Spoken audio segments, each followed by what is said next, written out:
Good day and welcome to the presentation for Reading Support and Literature. This is Year 4, Term 2, and I am your tutor, Melinda Coffey. As you will see, my number is on the slide and the contact times are also there. So if you have any questions or you're struggling with anything, feel free to contact me and then I can help you. You can SMS, you can WhatsApp, you can even email. You can just ask for the email address and I will send it to you. Some general notes for you students is to remember that to really know what's going on in this module, you will need to go through your study guide. In the study guide, you will see there is learning outcomes for each and every study unit. There's also some questions already in the study guide that you can answer. Work through all of those, because that gives you a good idea of how questions are asked and what you should focus on. So when it comes to examinations and the assignment, please make sure that you read the questions carefully. Make sure you understand what is being asked before you answer. If there's, for instance, two parts to the question, don't just answer the one part and forget about the other. And then also take note of the verb that is used in the question, as it tells you what is expected of you. Whether you should just list something or whether you should give a bit more information, whether you should describe or discuss it. And then when it comes to handwritten assignments and the examination also, please write neat and legibly, because if the marker does not understand what you have written, no marks can be obtained. Okay, so since this module is all about literature and reading support, it's important to know what is reading. So reading is the motivated and fluent coordination of word recognition and comprehension. So you see there's already your three different parts. There's fluency, there's recognition, and there's comprehension. That's all important. So the first part is where it says what learners need in order for them to develop word recognition, but also to develop comprehension and also to develop fluency. So for each of these, you need to carefully look at the different things that the learner would need to do to develop those specific skills. So what do they need to develop their fluency? What do they need to develop their word recognition, and what they need to develop their comprehension? Each is different. So you'll see that there are words highlighted that are bold. Focus on those ones and know to describe that. Okay, we have two different things that consist of stages in this module, and it's easy to get confused between the two. So here it is in table form, just for you to see what they look like when they are next to each other. You have 5 stages of reading. This is so when you are going through just the reading process on its own. What are the 5 stages that you'll go through? There will be word attack skills, comprehension, evaluation, application and retention, and then lastly fluency. But then there's the 5 developmental stages. So during the process of learning how to read, in the development area, a child will first move from the development stage of awareness and exploration to emergent reading stage, early reading stage, transitional reading stage, and then fluent reading stage. The developmental reading stages have ages or grades attached to them. So when you find a question that asks for stages, please read it carefully, whether it just says stages of reading or whether it asks for the developmental stages of reading. So this is a description of just the basic 5 stages of reading. And you need to be able to name the 5, but also give a description of the 5 different stages.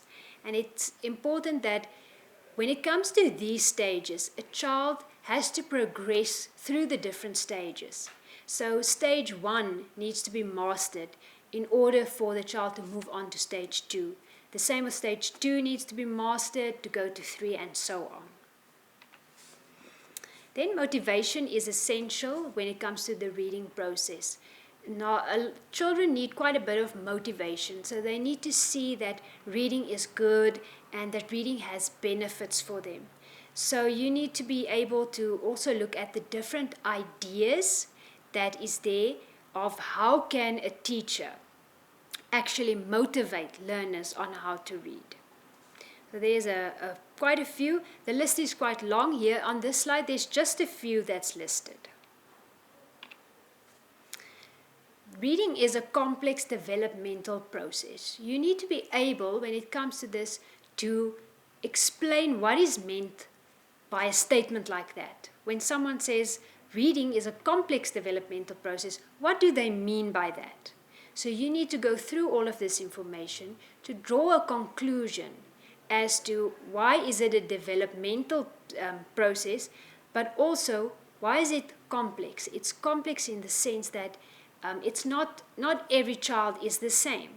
Not every child starts reading at the same age, just like no child, they don't all start walking at the same age and talking at the same age. So that is why we say it's a developmental process as well, because children start out with maybe first a little bit of word recognition, and then they start to understand what they are reading, and then ultimately they become fluent readers.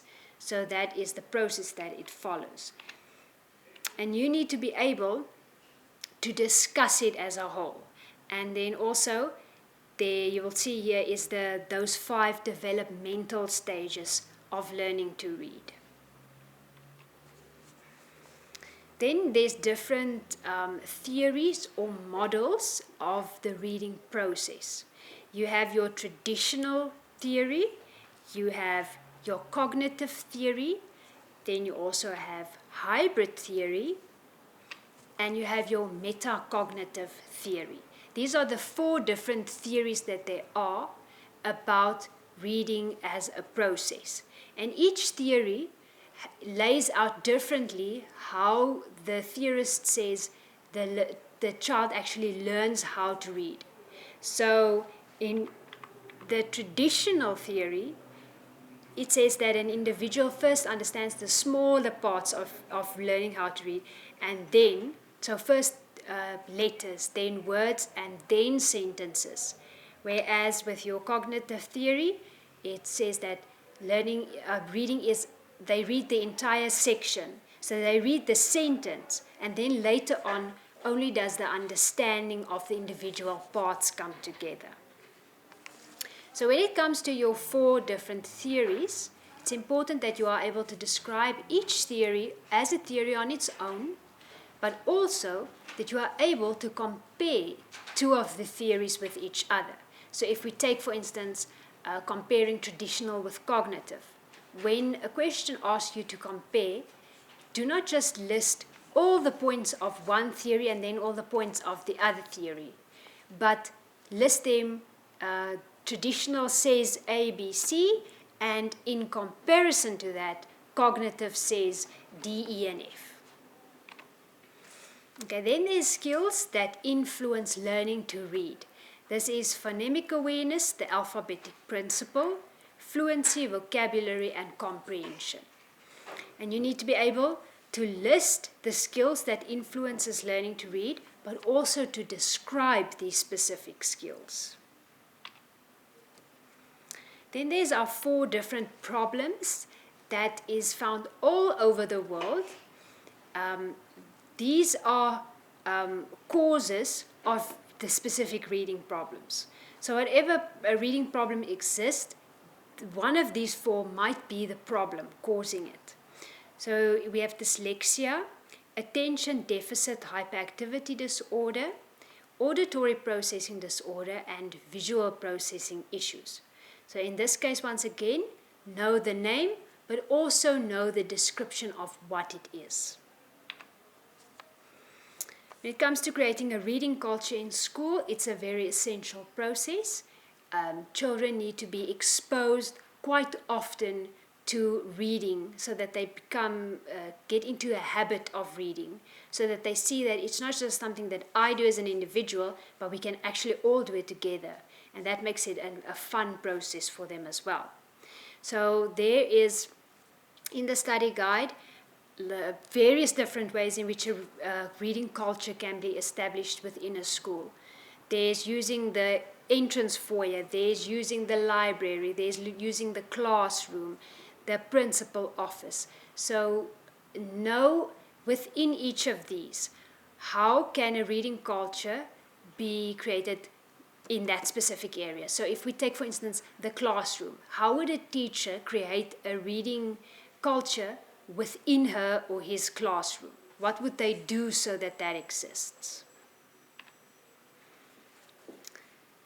Each of the developmental stages that we listed before as well have certain characteristics. So you will see here we only have emergent readers, early readers, transitional, and fluent readers. So the very first one, awareness, is not present on this list, but with each of the other ones, these four, you need to be able to know the different characteristics. So when it comes to an emergent reader, what are the characteristics that a child displays within that specific developmental stage? And then teachers can support learners during each of the stages. So once again, each of the developmental stages, a teacher can offer specific support. And you need to be able to say what activities can be done so that that stage can then be reached. So if we have emergent readers, for instance, a teacher can take the learners on a book walk. They can make connections to familiar words. So those are two ways, two activities that can be done so that that specific stage is achieved. And you need to know the activities for each of these stages then individually. There's also aims and psychological needs that literature satisfies when it comes to reading in a classroom. So literature can contribute towards cultural value. It can expand horizons. It can build vocabulary. It can improve writing skills, and it can teach critical thinking. For each of these, you need to be able to say, how does it do that? So if the question asks about aims and psychological needs, how literature satisfies those, then if you say cultural value, you need to be able to say, how does it satisfy cultural value needs? So it teaches learners about not just their own culture, but about the cultures of other people. So they know more about how other cultures do things and not just their own culture. So you need to explain each of these ones. Then we have our 4 types of reading and also the purpose for using those types of reading. So you have skimming and scanning, intensive and extensive reading. So for each of them, you have to be able to define or describe. So if we say skimming, what is skimming? What does it look like? It is referred to as just reading sometimes. And it means that you are basically just brushing, you are looking quickly over a piece just to catch the headings and to see more or less what is this piece that I have in front of me, what is it about? What are the main points? So you need to describe it, but then it's also good if you can know how to compare 2 of them with each other. So what is the difference between using skimming versus using scanning? And then the same for intensive and extensive reading. Then we have silent reading and loud reading. Both have a place in the classroom. So it is important to practice loud reading and it's important to practice silent reading. Silent reading is basically where the child reads for him or herself silently, and it has its own reasons for why it is used in the classroom. And these are then the purpose of silent reading or sustained silent reading as it is called. So it has purposes why it is being implemented within the school, but then you will also have loud reading, and these are the advantages. So why should loud reading also be used within a school? Then we have our different genres of children's literature. There's quite a few of them. It's important that you know their names. So, for instance, picture books, picture story books, myths, historical fiction, but then also be able to describe the different genres. So, if we say picture books, what is a picture book? It's a book that consists mostly just of pictures and maybe some sentences with it as well. Then literature plays a vital role in developing specific areas of a learner's life. So here we have moral values. We also have gender roles, sexual identity. For each of these, you need to be able to discuss how literature plays a role in developing that specific area. So when we say moral values, how does literature contribute to that?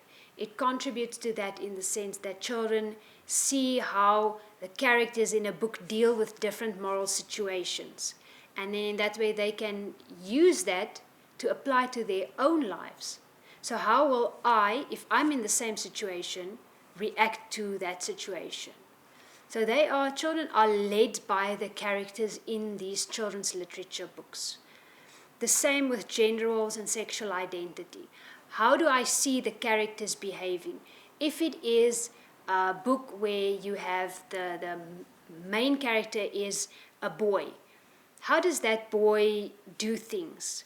What does it say about that boy's gender? Is he adventurous? Is he supposed to do only manly things, or can he also do things that maybe, for instance, we would say a girl usually does? Then it also can play a role in promoting gender equity. So teachers can use some of these strategies that's listed here to identify gender stereotypes. So gender stereotypes, those things where they say boys only do this and this and girls should only do that and that. Okay, and so this is how teachers can identify whether the stereotypes exist in the literature, and then to get literature that's a bit more gender equitable, so that doesn't focus so much on specific genders doing specific things only.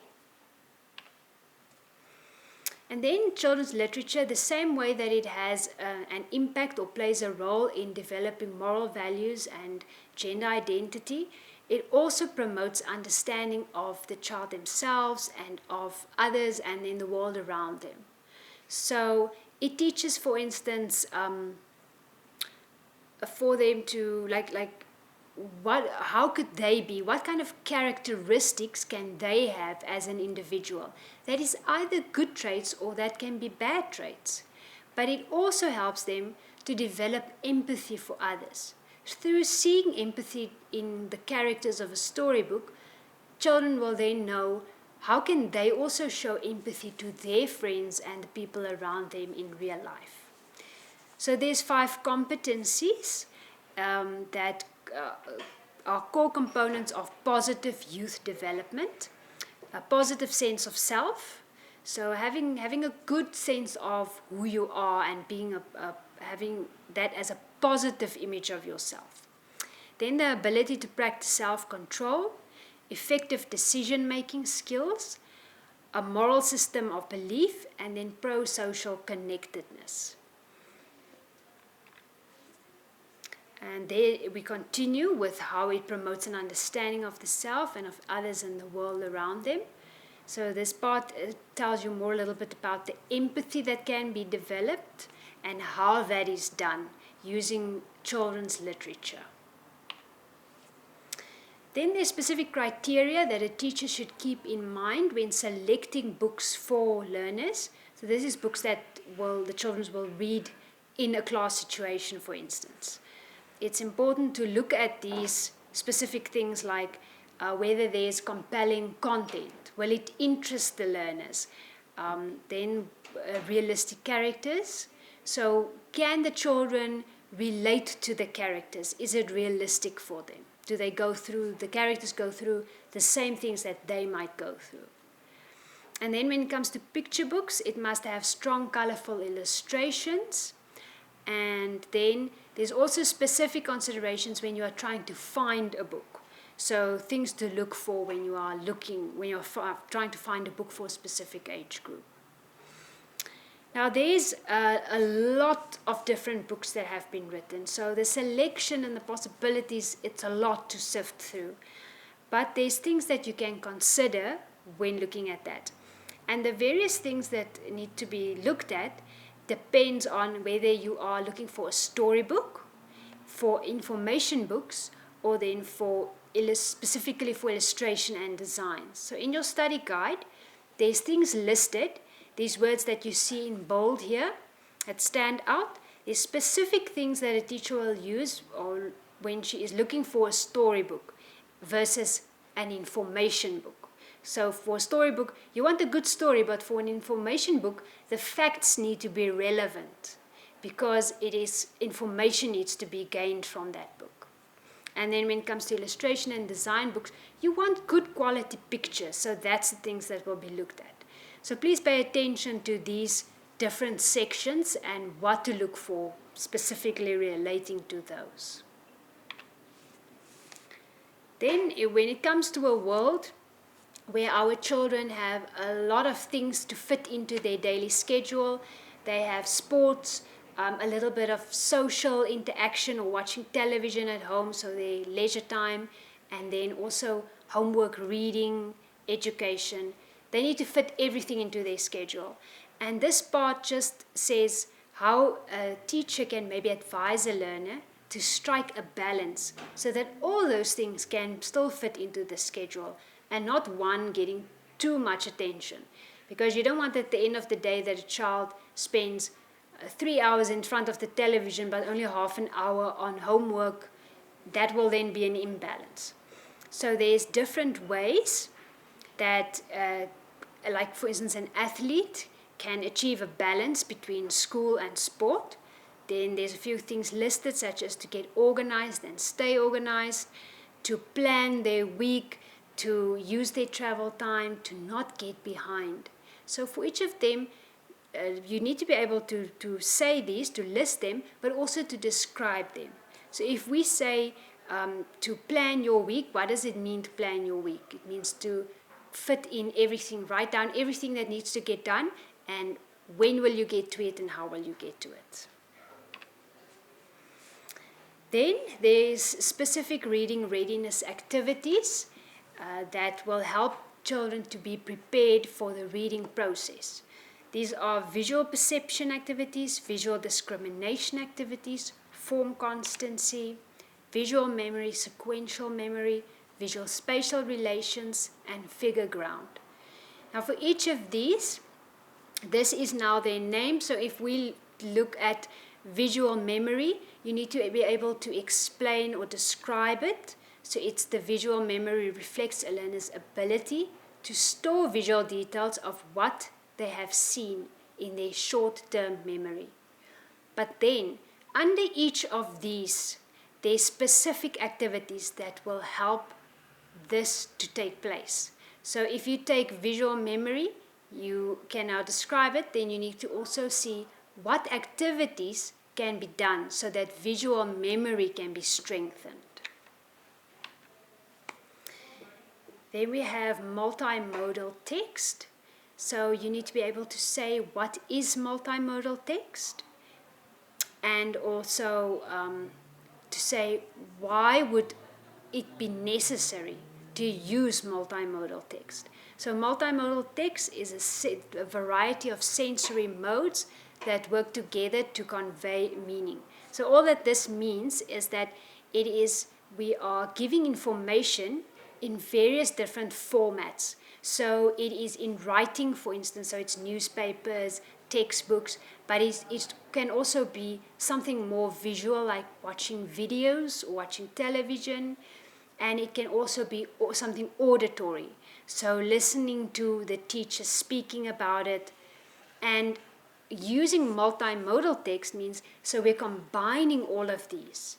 So for instance, if a teacher is presenting a lesson, to combine it, you will have the textbook in front of the child, but you will also maybe hold up an object in class that they can take a look at, and then you will also be speaking about it, so talking to them about it. And in this way, they are getting the information in multi-modes, so different formats.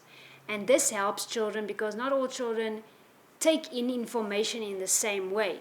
Some might be more towards the listening to the voice, others might need to actually see the object, and others just want to read about it. So it's important to use the multimodal text for that reason, but also when it comes to technology, not all learners are exposed to the same level of technology in, for instance, their home environment. So not all learners have access to a television and a tablet and a cell phone to go on the internet and so forth. So bringing this to the classroom means that you are exposing all children to the same different forms of technology, and everyone can get the opportunity to see what works best for them. Then there's specific reading skills that need to be applied when the teacher is reading to their learners. So there's a long list, such as to plan enough time. So you don't want to rush through a story, or if you need to finish the whole story, you need to select a book that doesn't have such a long story. Then there's, for instance, reading with expression as well. So not just reading it in quite a very boring way, but having expressions when it's a part in the story where there's sadness or there's anger, to show that actually. So you'll see there's a long list of reading skills. And then there's also a reading lesson plan.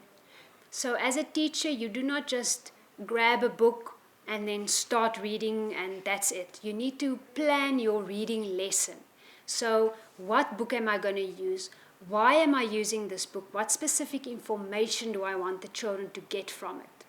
Will we have discussion time? Will I set questions up for them? So it's important that you plan your reading lesson and not just jump into it with no concept of why we are doing it.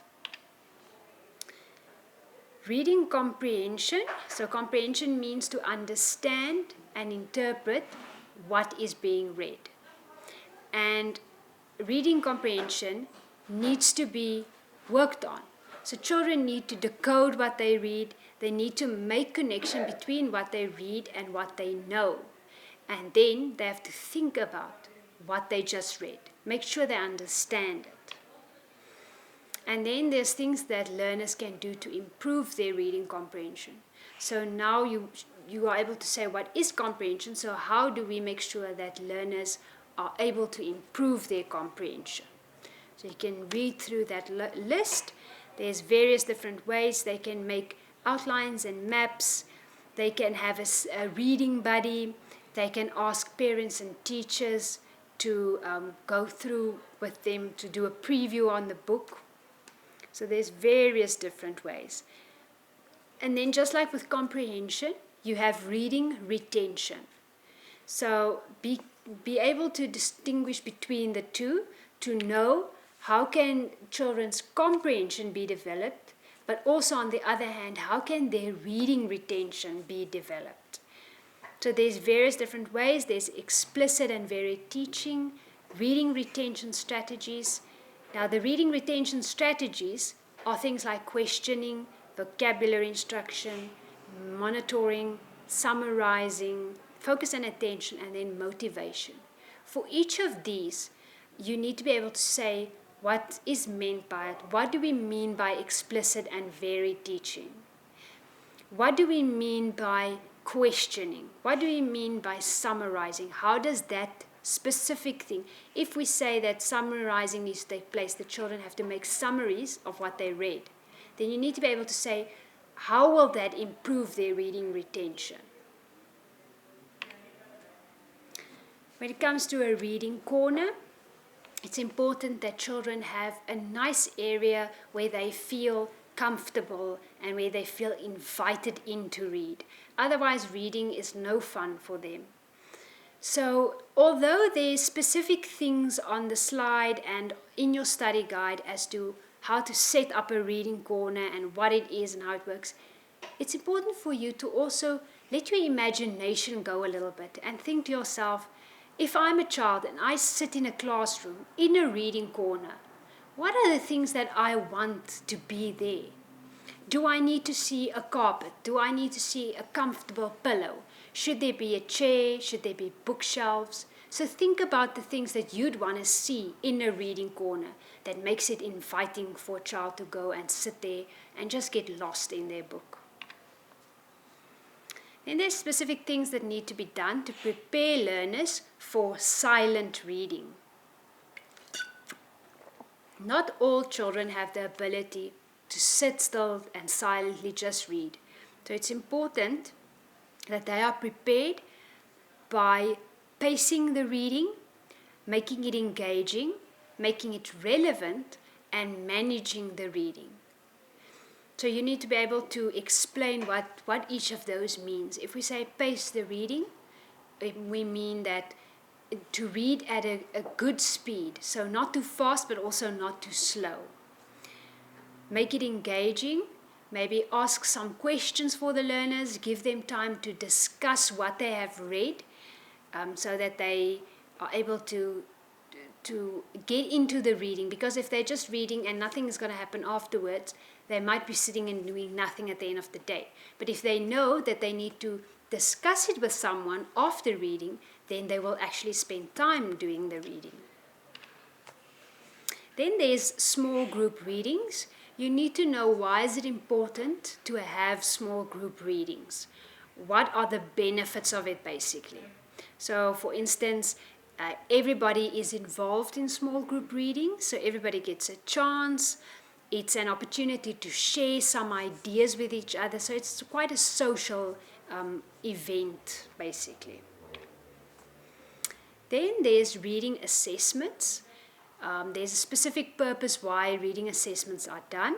It's to assess strengths and weaknesses, to assess meta-linguistic awareness. It's also to enable a teacher to plan a personalized reading program for every learner.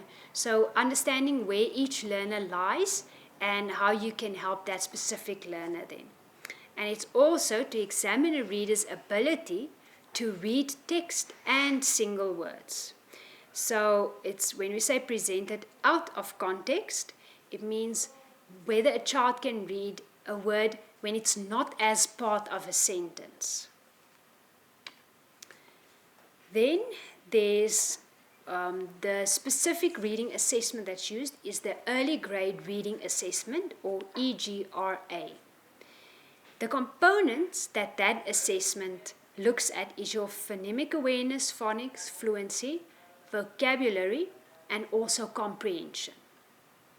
So below is a description. So when asked what is early grade reading assessment or define it, then it is a one-on-one 15-minute oral diagnostic assessment designed to assess competence of learners in the 5 essential components of reading. So the 5 that was just listed. Then there's, within the early grade reading assessment, you have your formative continuous and summative assessment.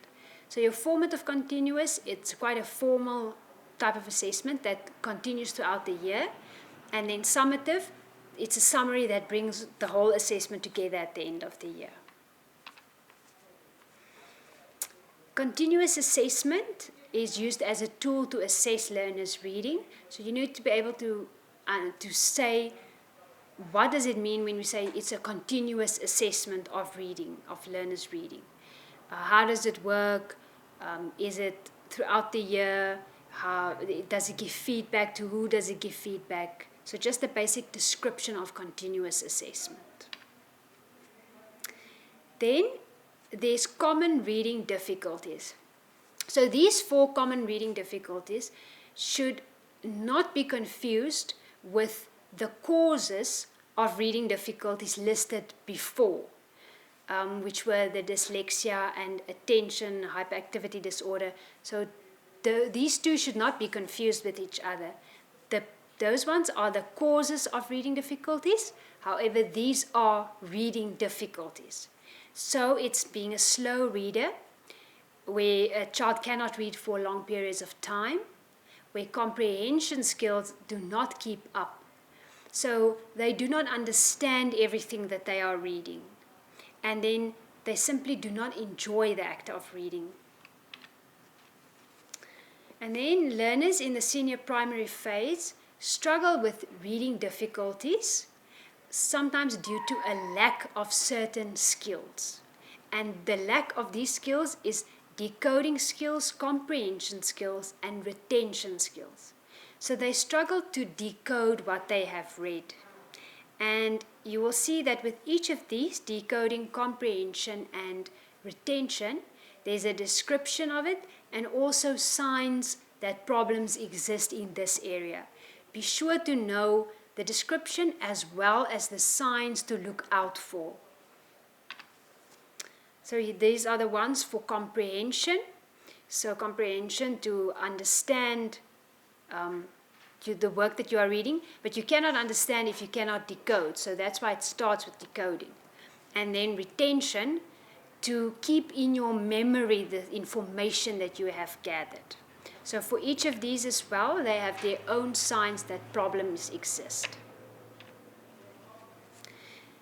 You need to, with this, know that what is a standardized test, as well as the three most common forms of standardized test, which is the achievement test, the international comparison test, as well as the psychological tests. Then there's a debate as to how useful standardized tests are, especially when it comes to standardized reading tests.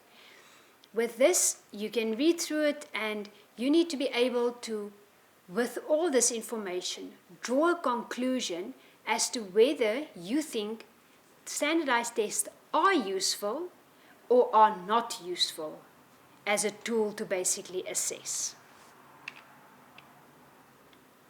Because at the end of the day, the question is it worth testing at all? So is it a benefit or is it not a benefit? And then is it even worthwhile to use it still within school as a form of assessing a child's reading abilities? There are multiple forms of learner support that can be given for reading difficulties that are faced by learners. So the four forms of support that can be offered is making instructions more explicit, providing systematic instruction, increasing opportunity for practice, and applying skills and strategies in meaningful text. You need to be able to describe each of these. So if you say one of the forms that you can support learners is making instructions more explicit, you need to be able to say, what do you mean with that? Then there's also ways in which a teacher can support learners with specific reading disabilities. So these disabilities, this is stammering, rhythm, intonation, and vocabulary. And you need to know, how can a teacher support a learner in those specific learning disabilities, reading disabilities. So when it comes to stammering, what can a teacher do within the classroom to make sure that that child still feels part of the classroom and can still, at the end of the day, take part in all of the reading without feeling conscious about what they are doing. Then there's techniques that can be used to give constructive or corrective feedback. You can look through the different strategies or techniques that can be used, but also, as you see at the bottom, you need to be able to also define or explain what is feedback. Then there's the use of either digital video cameras or sound recorders when it comes to teaching, and it can be used to improve the way that teaching is done. So it starts with the digital video camera. This is where you use cameras or video cameras and incorporate it as a way of making education a little bit more fun. So it's incorporating technology inside education. So children grow up with all these different technologies that they can use, and that is why it's important to start making use of it as part of the education. So you can see that there's different ways you can use cameras or video cameras. For instance, children can interview each other, learners, about different topics throughout the school year, different things that happen, sports events, any other maybe a fun day at school. So they can do little interviews with each other. And then there's other things as well. They can create an end-of-year slideshow or a video which they play at the end of the year about main events that happened throughout the year. And then audio or sound recorders can also be used. It's where learners can either record their own voices or other learners' voices. And this can be done for a variety of different reasons. For instance, it can help with brainstorming. So just when you have a specific topic, to record a few different ideas about this topic. Then refining voice, so learners can record themselves when they are maybe reading or saying their oral.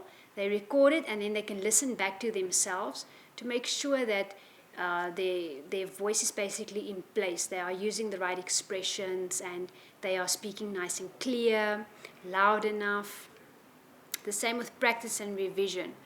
Learners can use it as a way of making notes for themselves, revision notes about a topic that they've been doing in class.